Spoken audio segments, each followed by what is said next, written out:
A very good evening to all the panelists and everyone who are present with us today. I am Divya Jyoti and I'm a content manager at EPW Engage. The title of today's webinar is Public Reason and Social Media, Questioning the Stakeholders. Social media platforms, which were initially thought of as a way to connect with people across the globe, also inadvertently became a source of news sharing. With technological advancements, I was talking about how social media has eventually become a networking site, eventually became a news sharing platforms, which to a large extent is being produced by individuals themselves. This also creates multiple narratives, making their role pretty much evident in the flow of information, enabling different social actors to influence and build opinions on important issues. This dissemination of information at such a large scale becomes a problem if it is fake or doctored. With so much anonymity, easy access, and no watchdogs, this information becomes riskier and all the more problematic because it tends to set narratives that might be one-sided. So social media then becomes a tool which is cost efficient and can eventually reach multiple and targeted audiences. And it becomes a tool, therefore, in the hands of different social actors. So on the one hand, we look at the internet as a space of free expression, which also leaves it open to be misused. While on the other, the internet is also seen as an equalizing space like no other. And thus any kind of censorship or authority that curtails this basic freedom becomes problematic. Thus, this issue begs the question of production, access, control of information, and public reasoning, which is ultimately at the heart of the moral challenges that surround the use of social media.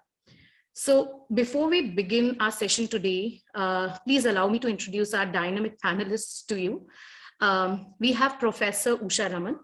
She is a professor of media studies at University of Hyderabad. Her teaching and research interests span the areas of science and journalism pedagogy. Primarily, he teaches at a Center for Political Science, Jawaharlal Nehru University, and he has recently published Brexit and Liberal Democracy, Sovereignty, Populism, and Nation State. Then we have Dr. Shohini Singh Gupta with us. She has obtained her PhD in anthropology from SOAS and teaches at TIS Mumbai. We have Ms. Khala Zainab. She is a research associate at IT for Change, and her area of expertise is labor and gender in the digital economy. And she is in the studies of social equality under digital capitalism. I would now request Dr. Amir Ali, who will be moderating the session, to take over and initiate the discussion. Thank you, Divya. Thank you for asking me to be part of this. Also, the Economic and Political Weekly, EPW Engage specifically. It's nice to see EPW being a kind of extending itself in terms of what we call outreach these days. EPW, of course, is the most revered social sciences journal in India. So I'm going to follow the order as follows. I'll ask Professor Usha Raman to go first, followed by me, and then Dr. Shohini Singh Gupta and Khala Zainab will speak last. Is that okay with all of you? And each panelist gets 8 to 10 minutes. That's going to be a little fraught exercise because I'm also going to be speaking. So someone will have to kind of rein me in if I exceed my allotted 10 minutes. So, you know, when I start speaking, please do rein me in if I exceed the time limit. So if I can now call upon Professor Usha Raman to begin her presentation.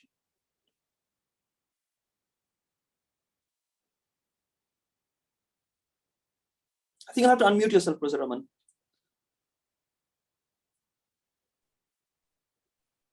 Abhishek, please. Yeah, I've requested Professor to unmute. Okay, yeah, now I can do it. Sorry, I wish we had that switch on the internet, right? To mute people we don't want to hear. But thank you to EPW Engage and the organizers of this panel.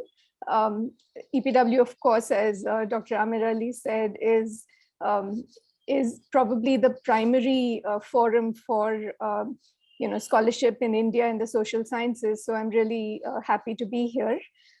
So what I'm going to do is lay out a little bit of the background and then come to two main approaches I think we can take to the question that we're raising today.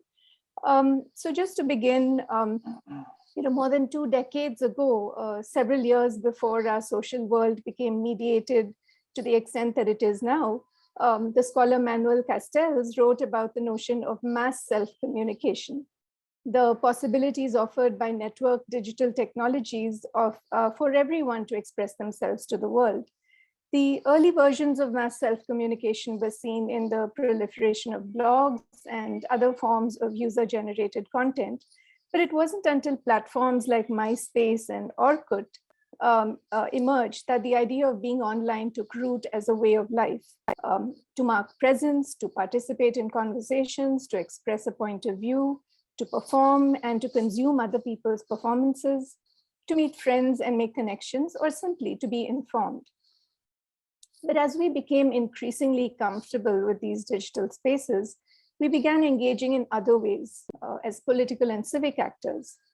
Professionals and institutional communicators, including politicians, journalists, policy analysts, activists, public intellectuals, among others, also began to use these platforms to directly reach audiences who were delivered to us on these platforms or delivered to them on these platforms.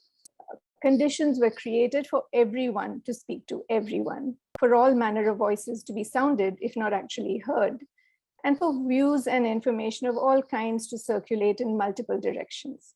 So you might enter a social network as part of a small group of friends, family, or co-workers, something that might even seem like a community. But with a simple side click or an unintended hashtag, you could move into a much larger forum populated by thousands, even millions of people you did not know, many of whom were not even human. Politics becomes a play then that we all claim a speaking role in. And often that role is only an endorsement of the loudest voice or a shouting down of one that we do not like. So that's a rather long context setting exercise, but my purpose was to suggest that this is not exactly the ideal framework for reasoned, thoughtful public discourse. Yet we've transferred our imaginaries of democratic dialogue of an ideal public sphere to these cacophonic hallways of social media.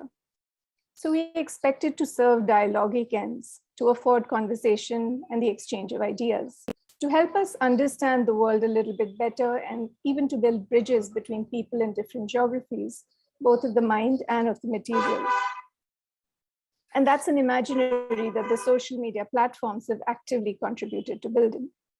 I'm not going to be completely cynical here, and I do admit that social media and digital platforms in general have brought us many good things. The pandemic has shown us that these technologies can help beat isolation and keep us connected in very important ways to social, civic, and intellectual life.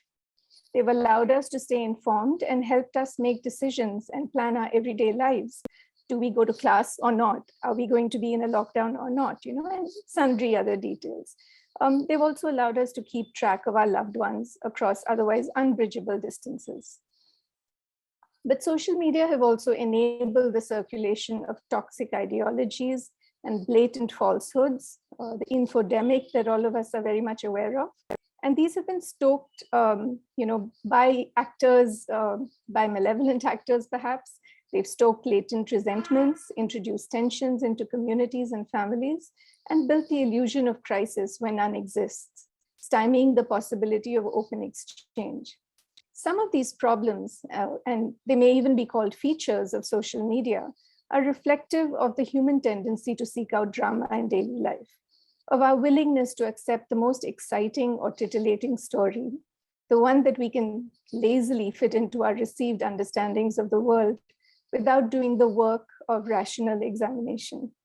But other features are baked into the affordances of the platforms, the way they shape which voices are heard and what images are seen. So in such an environment, it's easy to feel either completely alienated or fully supported, and respond in ways that further exacerbates this polarization. Logic and reason, let alone empathy and openness, have no room in this response mode. Anyone who's been an observer on Twitter would be familiar with this. This mode of presentation, I wouldn't even call it discussion, leaks into our other forums, whether it's WhatsApp groups or televised debates. There are any number of examples of this, the hijab controversy being the latest. People who wish to preserve religious freedoms and cultural diversity feel pushed to get people to sign petitions, while those on the other side who believe in the rule of a cultural majority feel it necessary to shout as loud as they can on social media and elsewhere. This mode of interaction is also mirrored in legacy media, where opinion dominates careful reportage, both because opinion is cheaper to produce and takes less patience and time to consume. So this is perhaps a simplified view of what goes on by the name of interaction and exchange on social media. So how do we recover or create a space for reasoned, engaged, open public discourse? More importantly, who is to do the work of fashioning such a space? Will it be the companies whose interest so far has been to harvest the intimacies of our lives for commerce? Will it be the state whose power may be used to strangle dissent rather than nurture dialogue? Will it be the users who need to find the motivation to resist the temptations of the endless, mindless scroll? I'm going to end with two possible routes to a solution, while recognizing, of course, that we need multiple modes of intervention. These solutions broadly have to do with responsibility and regulation. All stakeholders, legacy media, platforms, content generators, and users need to recognize their responsibility in fueling what media scholar Shiva Vaidyanathan has called anti-social media. Ethics professor Dion Forster calls for a collective attention to the moral economy, where users make careful moral choices about their interaction with these platforms and the content that they as users create or promote. Regulation is, of course, a contested term unless we stay with self-regulation, which depends heavily on moral and ethical choices. Do we allow the market to regulate or the government? Do we have a strong enough civil sector that can act as a regulatory force? Creating a safe space for civil public discourse has become a project for our times, and one we need to engage with as members of multiple communities within the technology industry, in government, civil society. And since the online is such a dominant mode of sociality, in fact, it mediates the social in our times. It affects even those who are actually outside the digital, because the digital then shapes the lives of those who don't have access as well. So it becomes an extremely important question that we need to deal with at multiple levels and from multiple angles. So I'll stop there, and I think I'm within my 8 minutes. And I'm happy to, engage once the others have made their presentations. Thank you. Thank you, Professor Raman. Certainly within your allotted 10 minutes. Okay, I'm going to begin with the notion of public reason and social media. I mean, obviously, social media has almost obliterated any possibility of public reason. And the notion of public reason that I'm most familiar with in terms of the teaching that I do here at JNU is the one given by John Rawls, where any opinion that is held or any moral doctrine is to be defended by preferring the reason, the underlying reason behind a position or an opinion taken. Now, obviously, what social media has done is to completely not just stymie, but as I said, obliterate that particular possibility. So I think what we see with social media is not just a kind of inanity of everyday lives, but a certain kind of insanity that predominates and preponderates and saturates social media.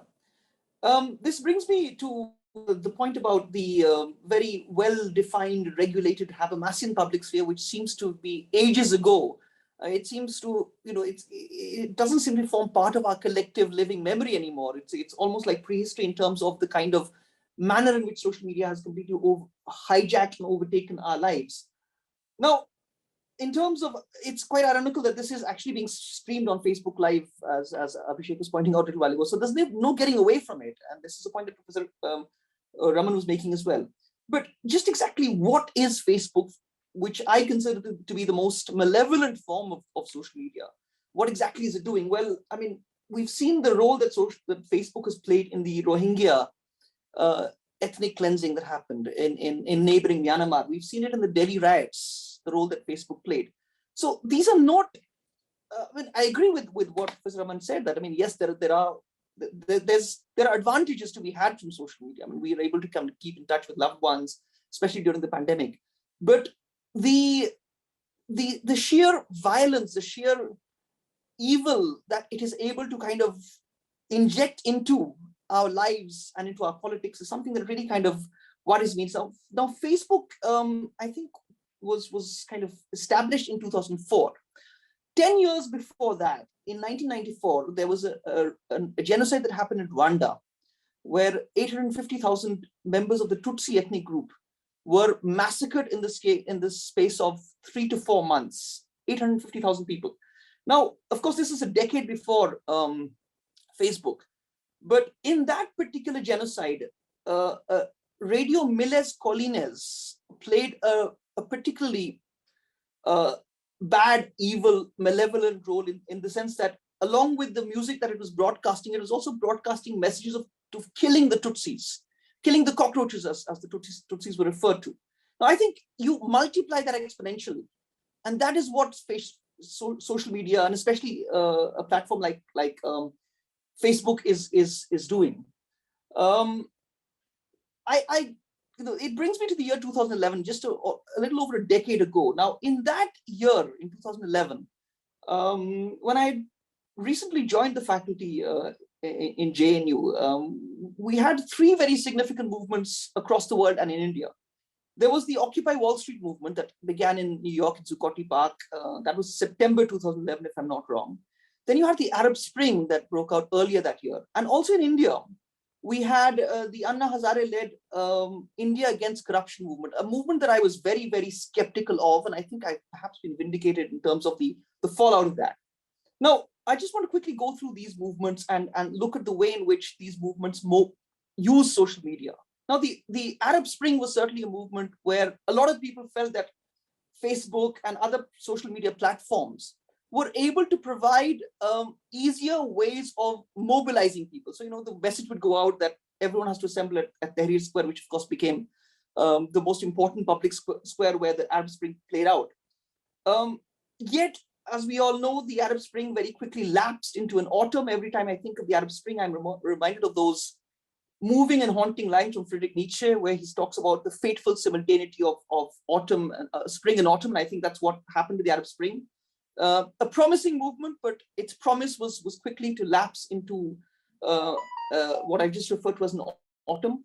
The Anna movement, I was very skeptical of, because I always looked at it as a movement which was more like a form of political recreation, a very non-serious political recreation, where people would be found in the Ramlila Maidan or India Gate in the initial days, Mombatti in one hand and ice cream in the other, and this very farcical anti-politics, as Suhas Palshikar referred to it in an article in the EPW.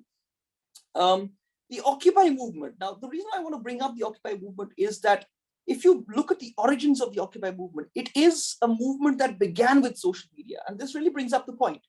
The problem with social media is that it's so all-pervasive, it's so all around you, it so completely surrounds, encompasses, and saturates you, that the possibilities of dissent themselves become stymied because of this kind of a larger saturation of social media. And we have to really kind of think hard in terms of where we go, because it reminds me of a point that Philip Mirowski, the economic historian, has made in his book, Never Let a Serious Crisis Go to Waste. And essentially the point that Mirowski is making is this, that neoliberalism so completely dominates our lives that there's no getting away from it. Even resistance to neoliberalism becomes a form of willy-nilly supporting or kind of strengthening it. So this is the situation that we have. The more we dissent, the more we try to oppose, the more our dissent and opposition becomes a source of strength for the damn thing that we are opposing. So we are really in this kind of a strange and very difficult predicament.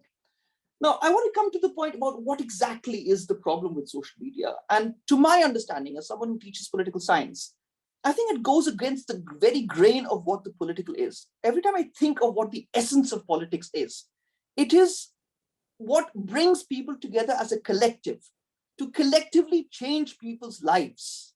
That's one of the most important and essential aspects of what the political is.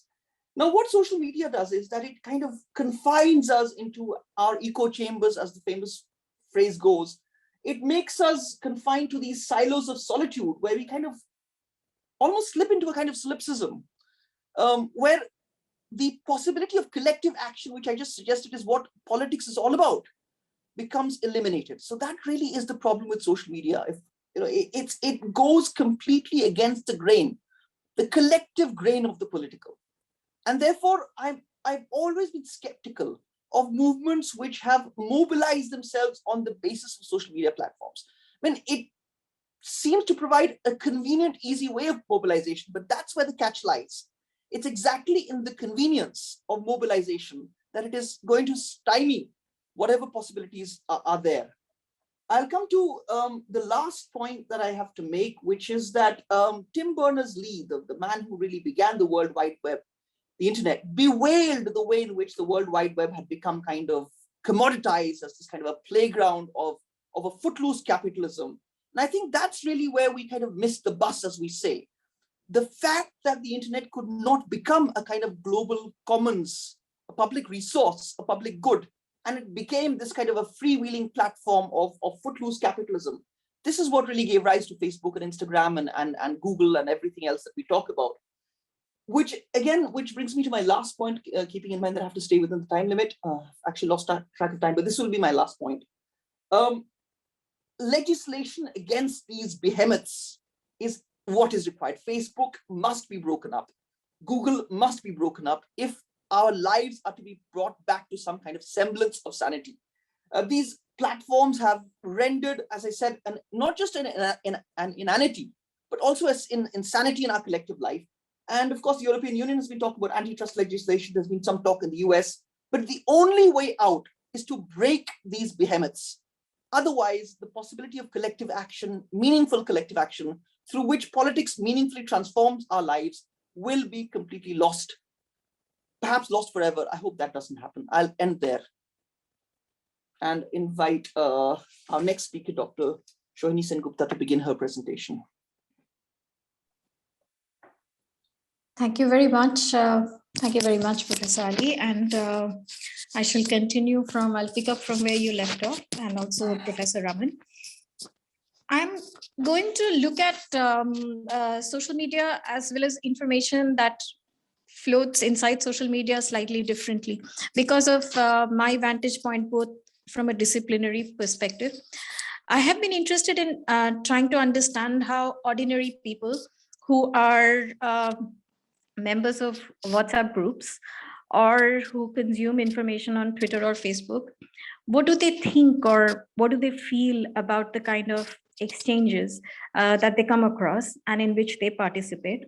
Not necessarily the highly polarized or political debates, but how they use social media in their everyday lives. And when they encounter highly,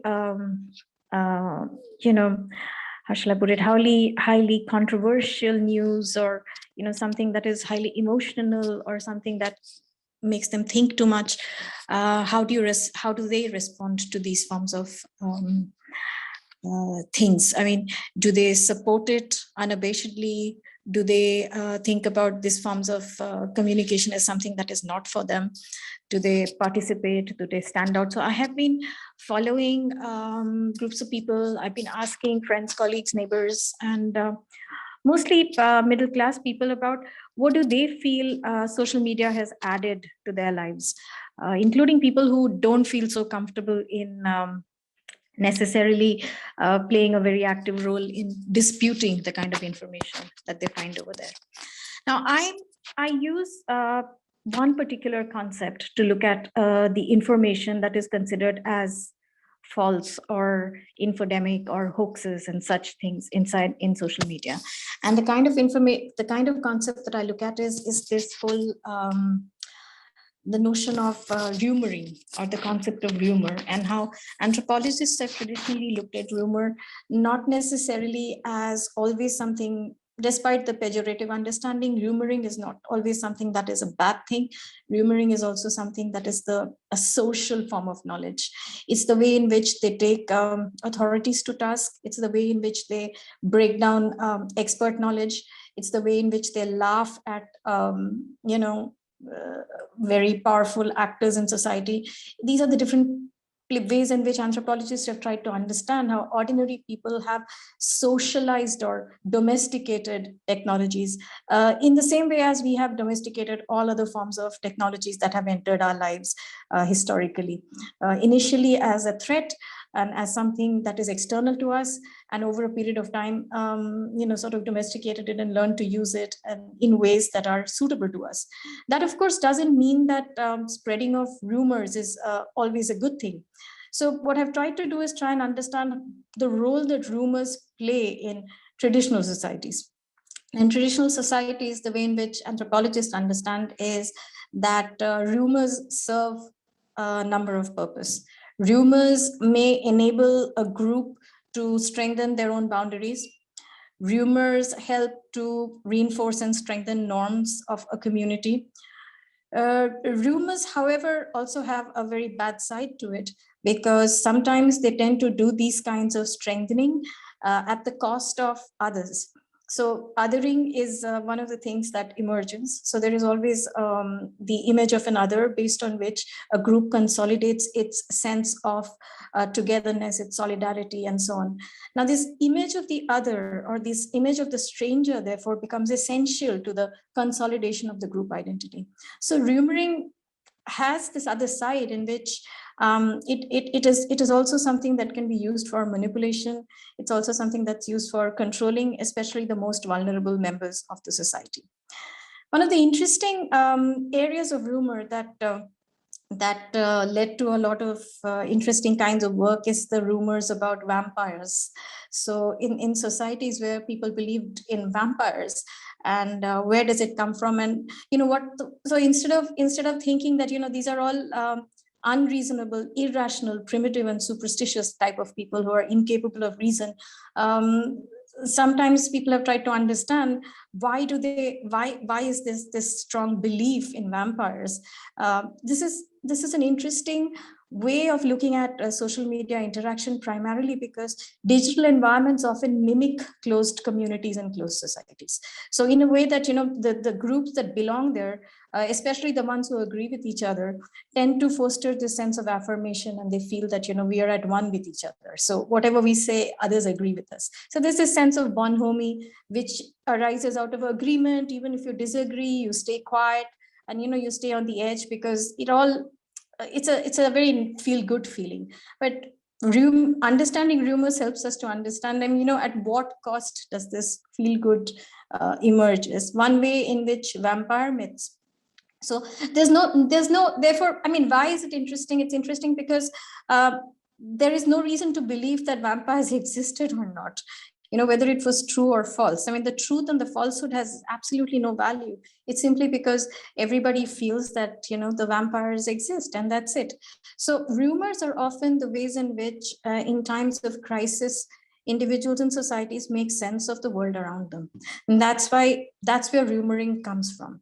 Now, having said this, all forms of infodemic that travels to us through the social media is not necessarily this organic kind of rumoring, in which people have just picked up things that's floating over there and tried to make sense of all kinds of crises, inflation, conflicts,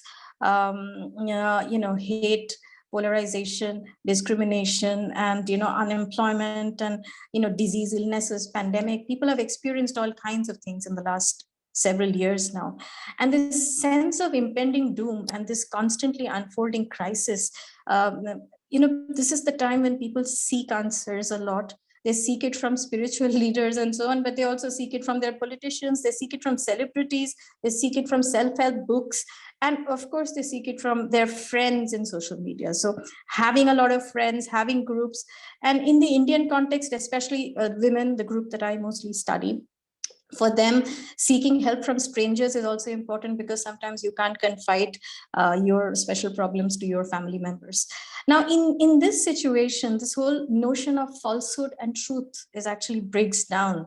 So that is not what is important. What is important is who can listen to us and who can understand us and who can speak our language. And this is where the problem arises, because quite a lot of social media is populated by what is known as nano influencers. So this is one word that I've come across. So nano influencers are far more effective in political campaign as well as in selling commodities today, as compared to, say, you get an Amitabh Bachchan or a Brad Pitt to sell your product. That's not how it gets sold.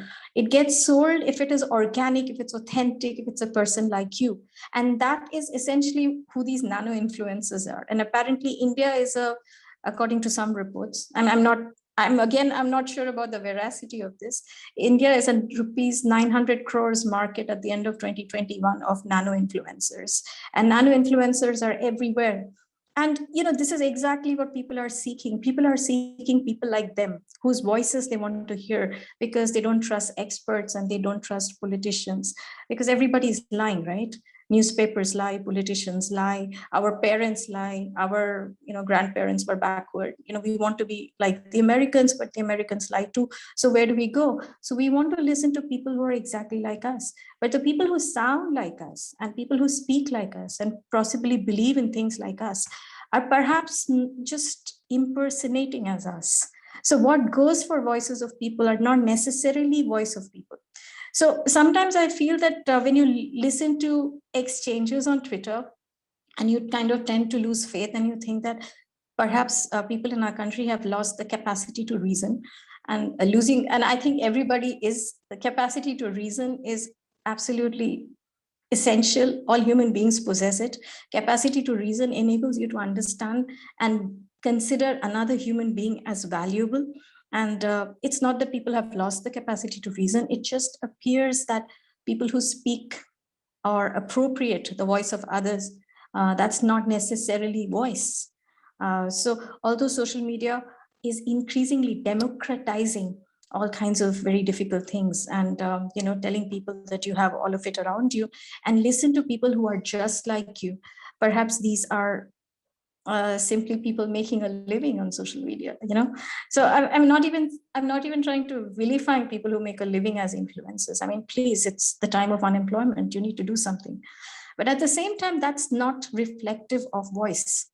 And that's why we have these really absurd debate. So I don't know how I'm doing for time. Am I finished my time? But if I have time, I can give two examples of just two about exchanges. Perhaps you can take 1 minute more. It's just about getting over your time.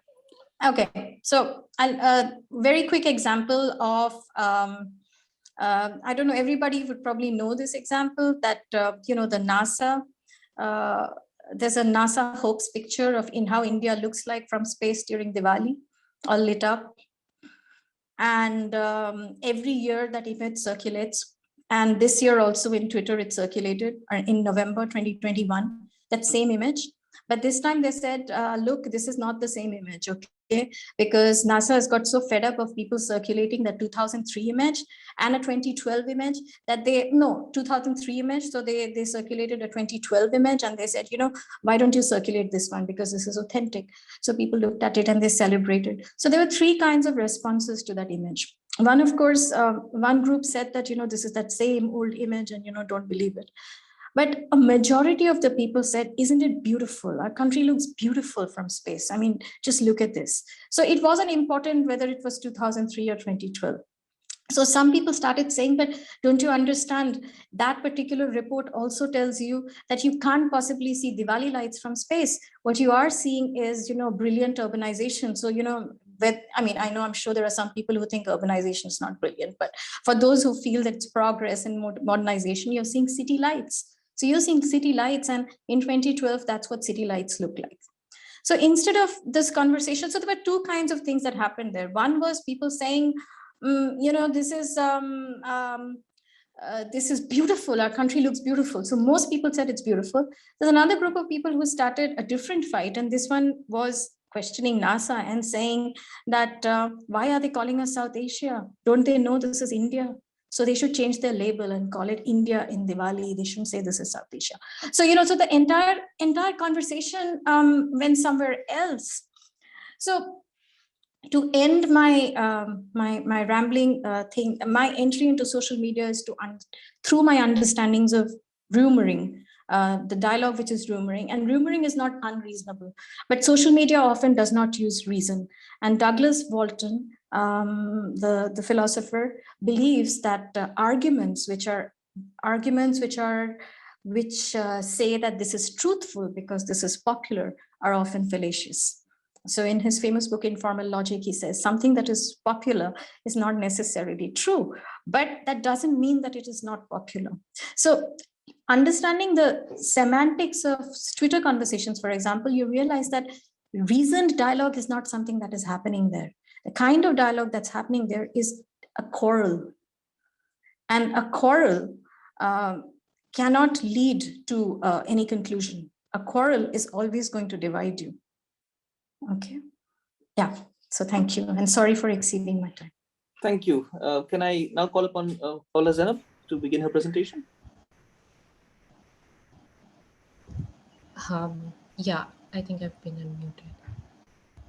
In discussions of social media, particularly with regards to issues of cyber violence and online hate speech, there is a general understanding of these as socio-political phenomena, which draws from the characterization of social media as a site for public discourse and political struggles, often leading to contentious debates around freedom of expression and platform liability.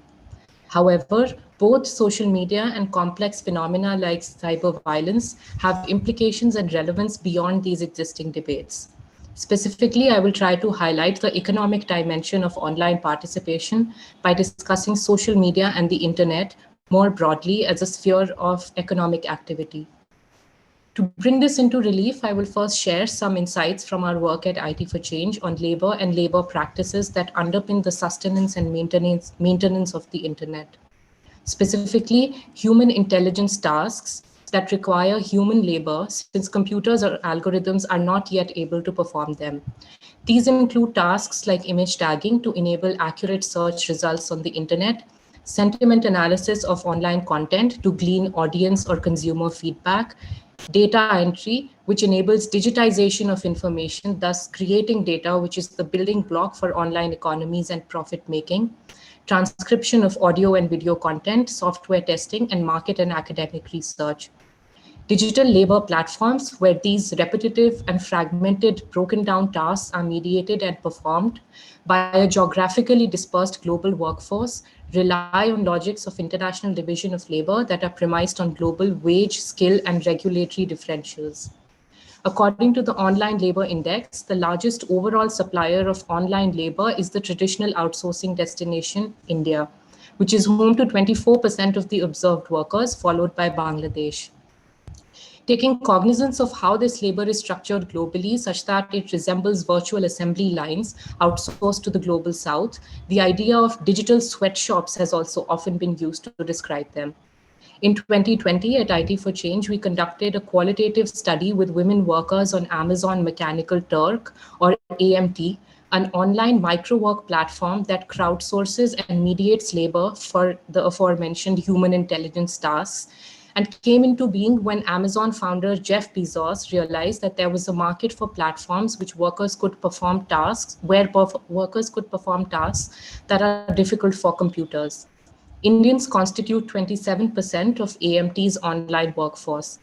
Since the pandemic, there has been a rise in the number of women workers from India on AMT. One of the central findings of our study was that ideologies of capitalism and specifically gig work, such as flexibility and independence that have been deemed particularly salient for women's economic participation, merge with patriarchal structures like sexual division of labor to render women's labor as cheap, available, and expropriable for low-wage digital work.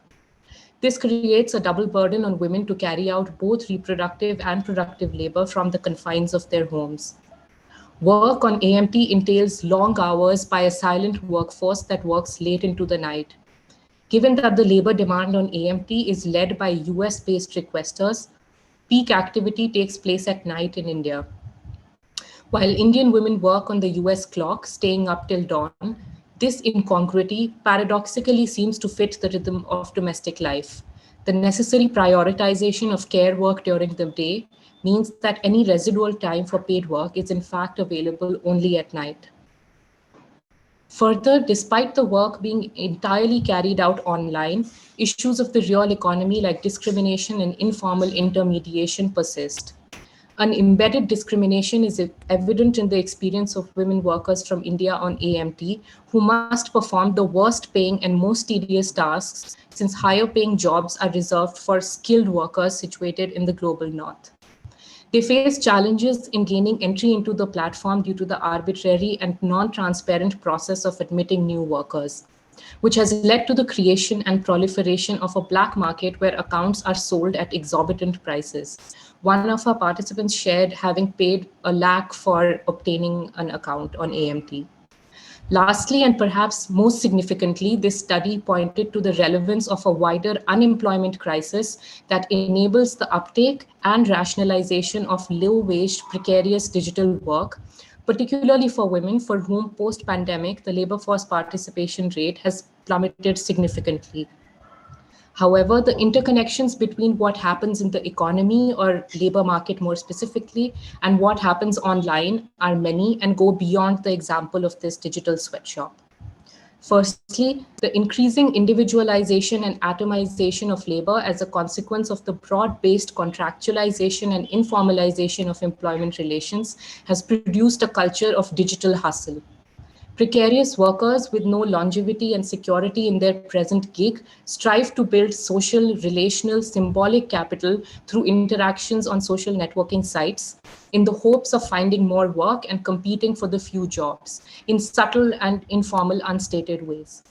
This is not limited to gig workers in the way that we imagine them as delivery persons or cab drivers, but it includes journalists, freelance writers, creative workers, even academics, all of whom belong to industries that have very few permanent or adequately remunerated jobs left. This kind of economic motivation and incentive for using social media has produced vast troves of information about labor markets on these platforms. So much so that academics now even measure labor market flows through the data created on platforms like Twitter or Facebook, including trends in unemployment, job losses, labor demand, and supply. The University of Michigan's Social Media Job Loss Index is one such example. This is in addition to theoretical developments that emphasize online activity as increasingly blurring the lines between labor and leisure and production and consumption. In the context of targeted online advertisement, every social media user is seen as performing digital labor towards the realization of relative surplus value that contributes to the profits of these platforms. More value is generated by targeting advertisements and content to individuals based on their previous online behavior relative to the value generated in the same time through generalized broad-based advertising. Newer examples are also making this notion of digital labor more explicit. In the past couple of years, a number of play-to-earn video games have been launched by developers of cryptocurrencies, where players double up as workers, earning through playing the game, while popularizing the cryptocurrency and raising returns for its developers. When we think of our online presence and activity as a form of labor, and the commodification of our interactions on social media and its underlying logic of capital accumulation, it necessitates expanding our view of social media beyond the idea of a public sphere where independent, diverse thought and political and democratic discourse takes shape. Social media as an extension of our economic lives and the capitalist structures and labor that underpin its existence ensures that identity-based attacks or cyber violence have far-reaching consequences for those who are most in need of securing economic futures. It is in this context that I believe the phenomena of cyber violence needs to be located, in addition to being tied with questions of free speech, cybersecurity, and political targeting. Who is targeted and how does it affect their pathways to social and economic security and mobility?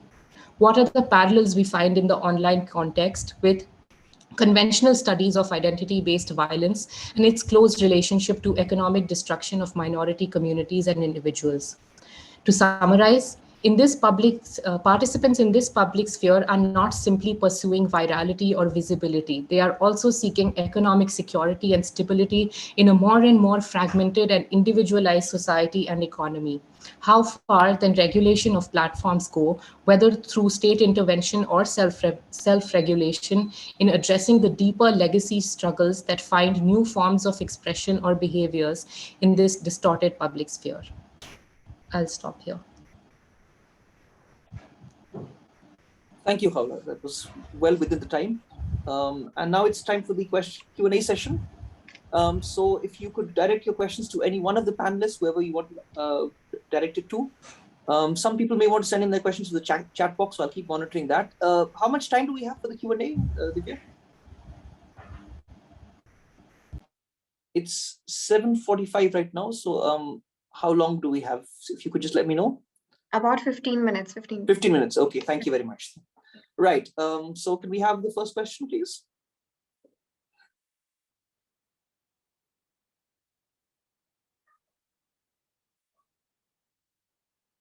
People are taking a bit of time to formulate their questions. So.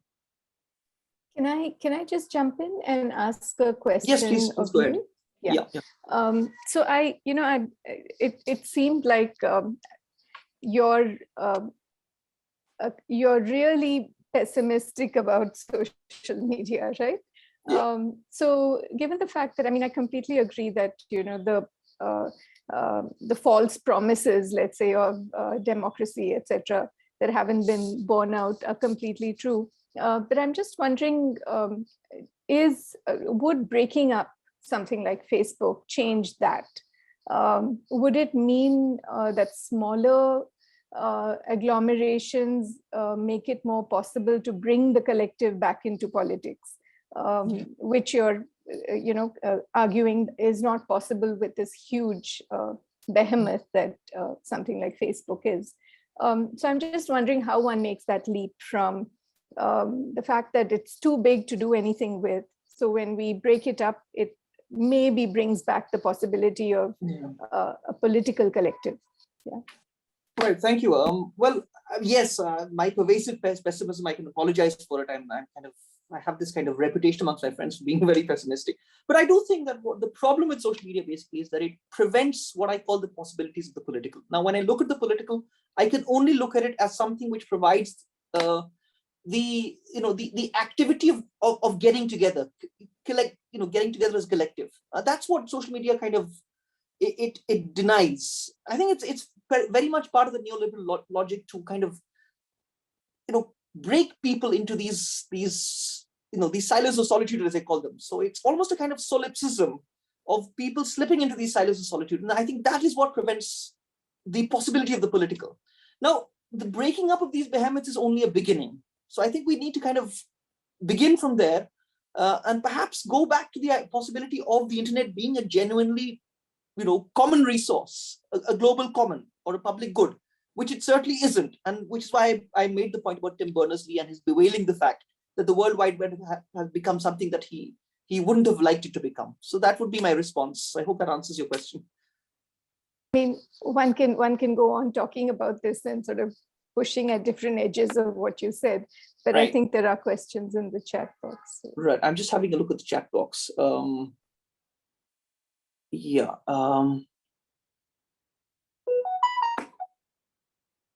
There's one question from Vamsi. I think it's directed to me. Can we presume that social media is post-civil society or digital civil society? Well, Vamsi, let me just say that I'm not a great fan of the term civil society. I think this is a concept that has done more damage in politics than it has done any good.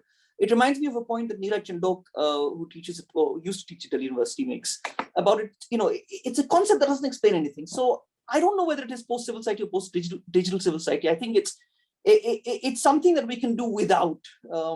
One of my favorite songs, which is a very old song, as you can see, I'm a pretty old person. Back in 1984, there was a hit song called "Shout, Shout." These are the things we can do without. I think one of the things we can do without is the kind of pervasive social media presence that we have in our lives. I hope that answers your question, Vamshi. The next question is from Aryan. How can we lower the role of social media in shaping our values, especially for teenagers?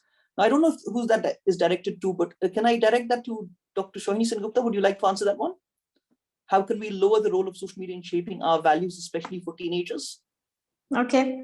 All right. I try and answer that. Because I do believe that it's not just the social media that shapes our value. To a great extent, our social media reflects the kind of people we are.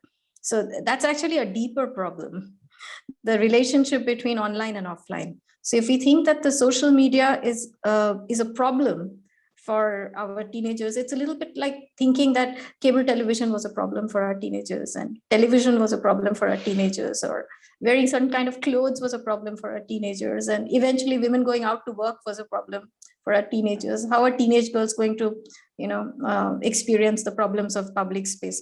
It's a bit like that. So this technology shapes the values, but the way at least the web 2 is, it's not very unidirectional.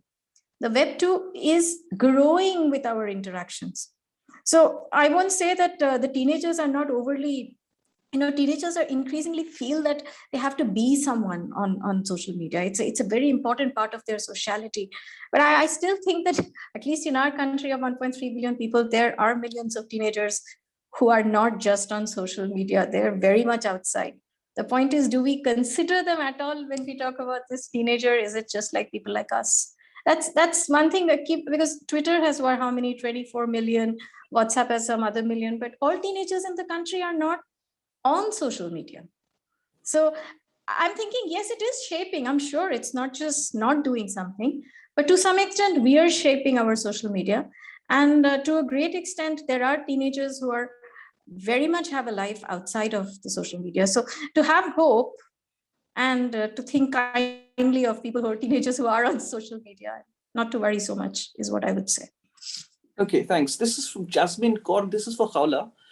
The question is it possible then to be online in a way that is also not labor? Khawla, you would take that one? Yeah, it is definitely possible to be online in a way that you're also not laboring. I think thinking about digital labor as an all-pervasive phenomena, that everything we do is labor, is one perspective that has to do with the inevitability of datafication. So if you're interacting online, it may just as well be leisure for you, but you are creating that data, which is ultimately feeding the logic of platforms towards perhaps towards targeted advertisement or just building a social profile of you.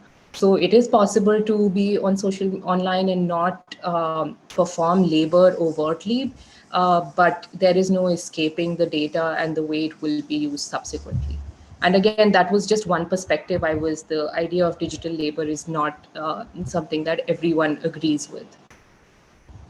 Okay, I want to kind of slightly move this conversation towards stakeholders and responsibility. So I have a question which I'm going to kind of direct towards Professor Raman. This is from Mohammed Asif. People on social media are coming with small stories, gossip, and behind the scene kind of talks, which we used to get through special radio shows and some from elderly people. How do you perceive it? So Professor Raman, would you like to take that one? Now, these questions are popping up faster than I can keep track of, so I might have to miss some questions. So yeah, Professor Raman. So I think the question, it's an interesting question, and I think the answer lies in our distance from source, right? So with the old media or legacy media, there was a sense of the physicality of the source, of the location of the source. Whether it was like non-mediated conversations with grandparents or elders, or mediated conversations as used to happen on All India Radio, in some ways, there was a sense that there was a real person there who was speaking either from experience or constructing fiction, which was very clearly fiction. Whereas now with social media and circulation and recirculation, I mean, I think Shohini's example of the Diwali lights is a great one, because when you don't know what the point of origin is, when you can't fix the point of origin, and that point of origin sort of shifts and is repurposed by multiple people, then how does one build credibility, right? How does one build trust in information? So I think there's a crisis of confidence in terms of believing sources. So I think that's what has changed, our distance from what we might think is a believable source. Right, thank you. So again, keeping in mind this whole question of stakeholders, I mean, as people who consume social media are also, of course, the major stakeholders. Now, there's a question for Dr. Singh Gupta, which is from Ishika Kolam. And the question is, in the digital times, with the advent of influencers being the voice of authority on numerous issues, social media also appears to have become a medium of pedagogy. In this case, how does the physical classroom and its interactions change when pedagogy has been informalized and distributed to different players on social media? So, Dr. Singh Gupta, what would be your response? That's an important question. And being teachers, as all of us are, we have already experienced it even before the pandemic. So students in class Googling topics that you're probably teaching or prepared beforehand, and they seem to say, oh, you're saying this, but I have information which proves otherwise. So, in some ways, if you want to look at it as not pessimistically, although I don't like the word optimism or pessimism, I think they're too limiting for human emotions. But if you want to look at it like that, you say that, okay, optimistically, this is a democratization. Okay, so teachers have to kind of step up and teachers have to engage more. This isn't going to be your pedestal from which you deliver things. And I think that's great. I guess it keeps teachers young. But on the other hand, informalization, what is this informalization? What comes with it? What is the baggage that comes with it? Does it mean that you don't have responsibility to produce verifiable source? Does it mean that the burden of evidence or burden of truth is not there? Does it mean that we do not have responsibility for future generations? And those are kind of issues that cannot be stepped aside. It's not just a simple question of truth or falsehood or who knows more than who. I mean, this is not a race. Knowledge grows through exchange. But as I was discussing, the kind of communications we have are not dialogic, really. It appears very dialogic, but it isn't. So which means that this exchange is not happening. What is happening is a very one-sided communication, almost as much as a teacher lecturing, but at least you could go back to the book and tell the teacher you're wrong. But in this situation, like Professor Raman was saying, there is no source where you can go and say, this is informal. I just thought of it. I dreamt of it last night. I can't tell you that your dream is invalid, right? I can't tell you that you have no right to dream except the dreams I dream. I will tell you, you have a right to your dream, but does that dream constitute, therefore, the kind of knowledge that needs to be exchanged at this point in time? There's still that question to be answered. So I don't know if I've complicated your thought, but I hope I have. Okay, yeah. Right, thank you. Now, this is a question which I think is for me, this is from Deepanjali, and it goes like this. Can legislation inevitably be counterintuitive, perpetuating a selective propagation of any agenda? My reference point is the new IT rules 2021. So first of all, Deepanjali, let me kind of profess my ignorance as to the IT rules 2021. I'll have to do a bit of reading up on that. But let me just say about this whole point about legislation. That's the only way that I can begin thinking of counteracting this pervasive evil as I've labeled it. This would be the first in the kind of old way of thinking about politics. So again, to go back to a point that I made when I was presenting, I look at recent social movements, recent political movements like the Anna movement, for example, as a form of anti-politics. It goes against the grain of what is traditionally understood as political. And therefore, keeping that in mind, I think legislation is perhaps one of the first ways in which one can counteract these trends. Okay, so I hope that answers your question. Perhaps it may not have done so very effectively. I think we can perhaps do one last question. This is from Amir Akhtar, Hamnam jis kehte hain, my namesake. How can we control influencers who have millions of followers on social media who are spreading fake news, hate speech without any evidence or data? Professor Raman, would you like to take that one? This is, the question of our times, right? And I think, again, all of us here are in some way engaged with literacy efforts, whether it is in higher education or in communities. And I think the only sustainable answer to that is to build a critical mindset. And because you cannot stop people from saying what they say, right? I mean, so you cannot control, like Shohini says, if somebody says this is a dream, you cannot limit the person's either dreaming or the expression of that dream on social media. So I think controlling influencers is pretty much impossible. But what you can control is your ability to process information and your ability to think through where is the information coming from? What can I check it against? Now, of course, this means a huge burden on consumers. But if we could start this process early enough from school, I mean, and just to kind of comment on what Shohini was saying about conversations often not being discussions, right? Not being dialogues, they're just in many ways. And I think we encourage that performity in the way we teach, right? I mean, we often stage debates in classrooms. We're not asking students to actually think through questions. We're saying, who can shout louder than the other? I mean, figuratively speaking. So yeah, I think it goes back to building, a critical populace, basically. Okay, well, as I said, the questions are popping up faster than I can keep track of, but I think we have reached the end of our time because it's more than, we just crossed 8 o'clock. So I think I'll bring this session to an end. Let me just make one last point. I mean, Shohini made this point, also the point that Professor Raman was making about this kind of strange kind of dialogue where people are not talking to each other, but they're simply talking at each other. It's like a slanging match. It reminds me of something I heard on the news yesterday when the Russian Foreign Minister, Sergei Lavrov, met the British Foreign Secretary, Liz Truss, and he said it was like a dialogue of the mute and the deaf. And I think this is what we have got. And social media seems to be that, a dialogue between the mute and the deaf, which is a very unfortunate situation to be in. But with those words, I think I should bring the session to an end and hand the proceedings back to Priyam or Divya. Thank you. But there were many more questions. I'm so sorry I couldn't take all of them. Yes. I would just like to begin my vote of thanks by thanking Dr. Amir Ali for moderating this very enlightening session.